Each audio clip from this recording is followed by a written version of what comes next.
Hi everyone, it's Movement, Art and Soul with Karen Sparks, and I'm a counselor, an artist, and a movement artist.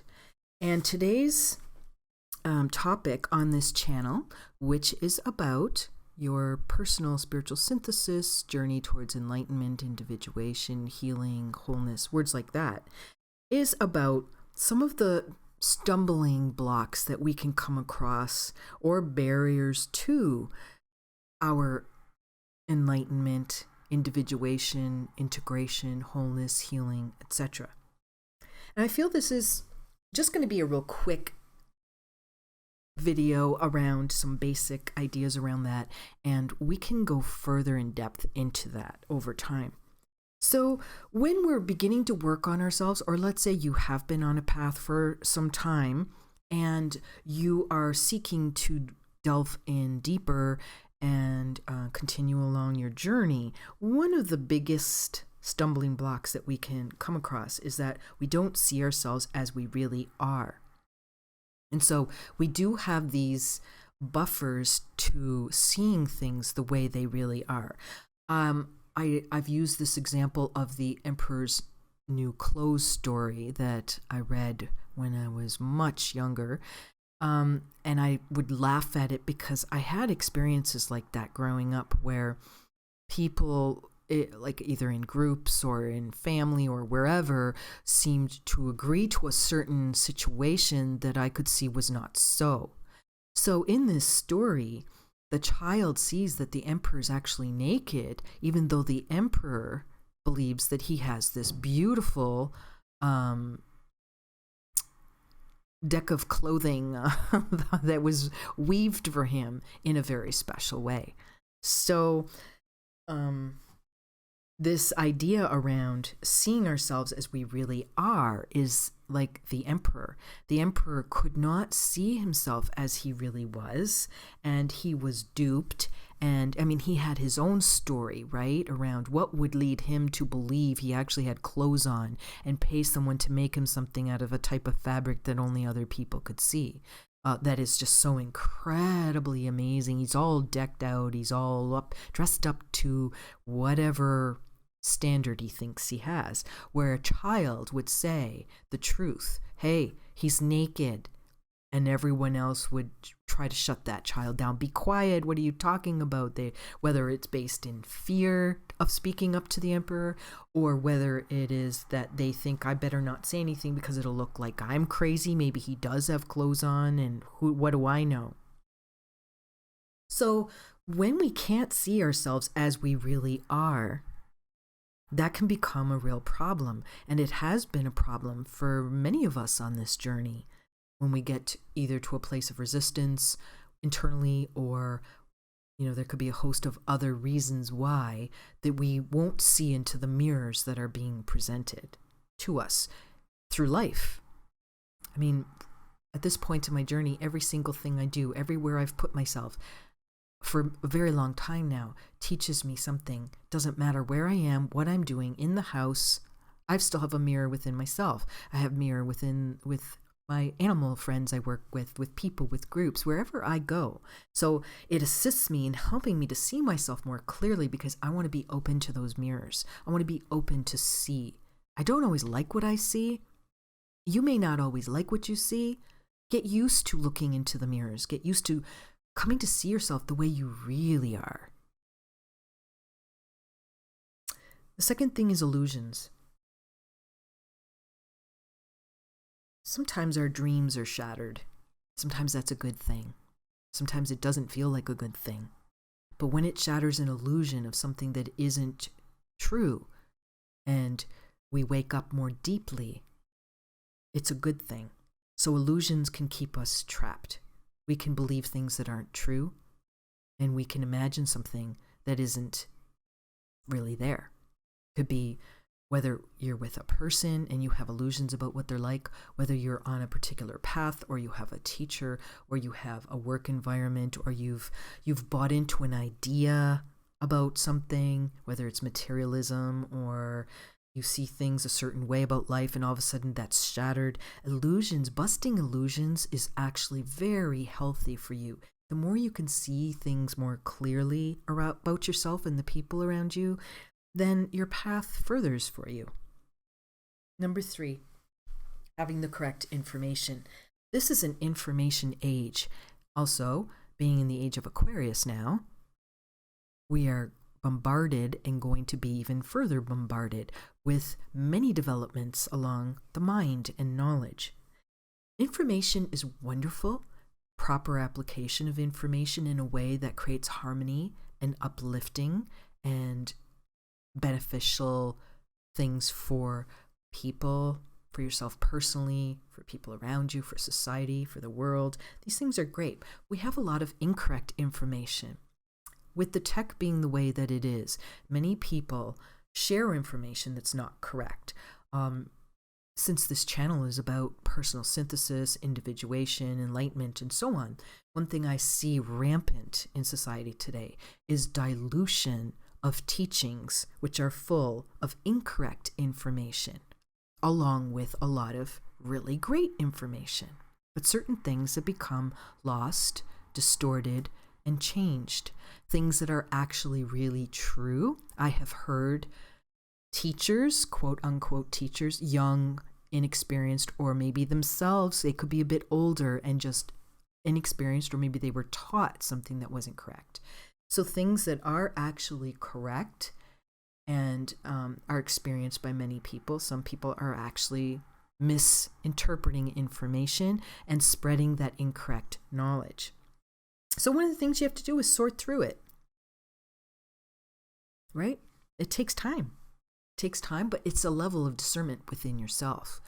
So, it's another common phrase, knowledge is power, but you have to have the right information.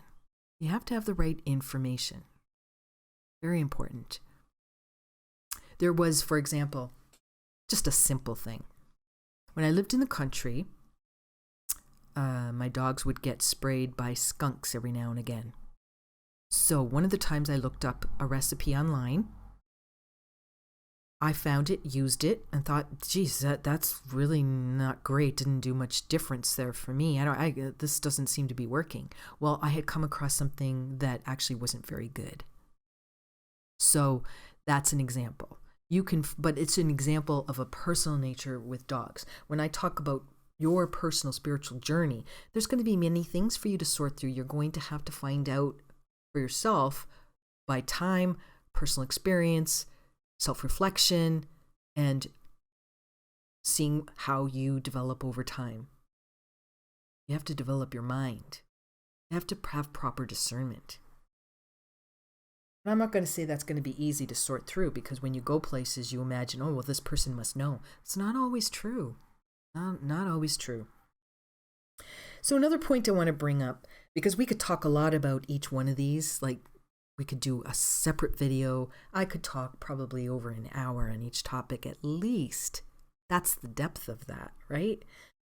Another thing is time and imagination, okay?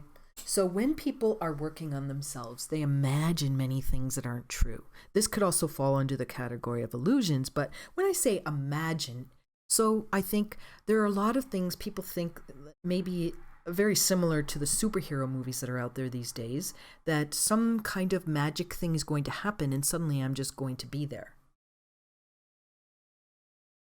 And while that may happen, like with Scrooge, who just woke up all at once over a night due to his experiences that he had,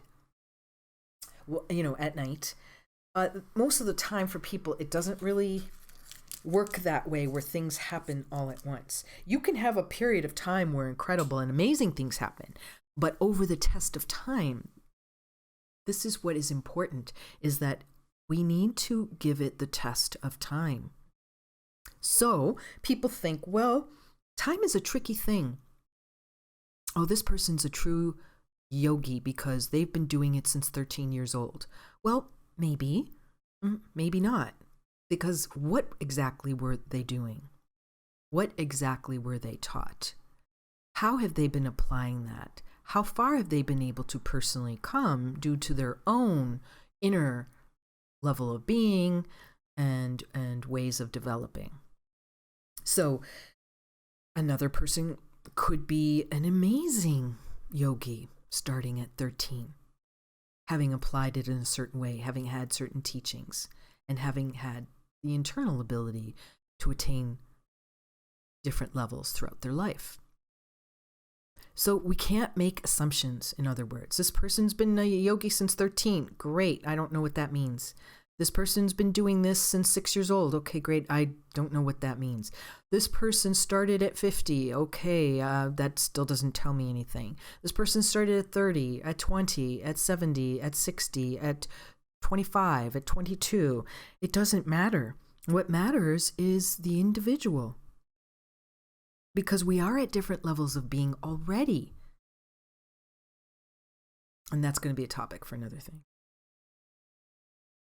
Because a misconception is that there are no such things as levels of being. That's a totally different topic. So time and imagination, time doesn't mean anything. And what matters is, how are you working? How hard are you working? How intensely are you working? What proper ways are you working? Are you applying what you're working? And what kind of character do you have? What is your capacity for development internally? Okay, what point were you at before you even started? There's so many things related to this, which is why I laugh, but I also feel the concern. I laugh because I'm I do try to be lighthearted with it, but at other times I feel concerned about it because there is so much misconception around it. And I didn't understand these things until I got to a certain place in my own work. When I first began, I really didn't understand these things. And I can reflect now back to some of the things that some of my teachers have told me. And it's sort of kind of fermented and trickled through, and time and experience. And I've always kept working. I have never stopped working. I kind of have that kind of makeup to self-reflect, and I've always been like that. And so that has helped me immensely. But I've realized so many things that they have told me. I understand it more deeply now, so it's easier for me to see something. I sometimes feel embarrassed for the person, although I look at them and they don't seem to have any awareness that what they're saying is so inaccurate. That's a whole other topic that I could just talk so much about. So don't worry about time, and work to bust imagination. Bust the illusions. Don't worry about the time. Just work hard, apply yourself. No, you don't have to walk around like you're, I don't know, totally serious and everything is hardcore and you can't enjoy yourself or whatever.